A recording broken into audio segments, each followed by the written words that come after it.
होने के बाद संविधान अपना था। बाबा साहब भीमराव अम्बेडकर जी ने संविधान लिखा, जो आज पढ़ाया जा रहा है, जो लिखा जा रहा है, जो कानून है, वो सारे के सारे बाबा साहब ने अपने हाथों से लिखे हुए।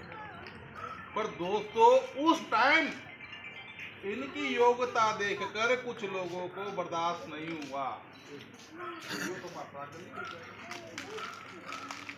मारता जल्दी कट जाएगा, इसमें रोको। जब बाबा साहब पहली बार चुन के आए तो कानून मंत्री बने। इतना ज्ञान था, इतनी डिग्री चुप तो कानून मंत्री बन के आए। इसी तरीके से फिर संविधान लिखने को दिया। जब देखा 2 साल 11 महीने 19 दिन में संविधान लिख दिया, इस आदमी में से कितनी गुणवत्ता है, ये तो आने वाले टाइम में हमारे लिए नुकसानदायक है। साथियों, हमें वोट का अधिकार नहीं था, हमारे वर्ग को वोट का अधिकार नहीं था। वोट का अधिकार बाबा साहब भीमराव अम्बेडकर जी ने दिलाया। उस टाइम वोट खाली जो ऊपर का वर्ग है उसको अधिकार था। जब हमने मांग की कि वोट हमें भी डालना है, कहते नहीं, आप लोग वोट नहीं डालोगे।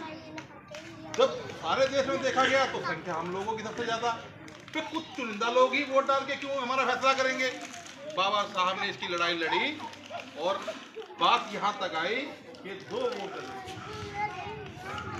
एक वोट आप लोगों का और एक वोट हमारा। तो बाबा साहब ने कहा नहीं, वोट एक ही होगा। इसमें राष्ट्रपिता महात्मा गांधी जी नाराज भी हुई, कहते नहीं भाई, इन्होंने कहा नहीं भाई, जब देश एक है तो वोट भी एक होगा। आज आप वोट के अधिकार से किसी को बदल सकते हो, किसी को बना सकते हो, जो सत्यवान खेरा हो, बलबीर वाल्मीकि हो, कृष्णलाल पवार हो, सांसद संजय भाटिया, मनोहर लाल जी आगे, ये ऐसा अधिकार है, आप किसी को भी पलट सकते हो, किसी को भी बना सकते हो। पर उस टाइम 2 अधिकार कर दिए, 2 अधिकार कर दिए, 2 अधिकार में फिर कैसे शासन चलेगा। एक बच्चों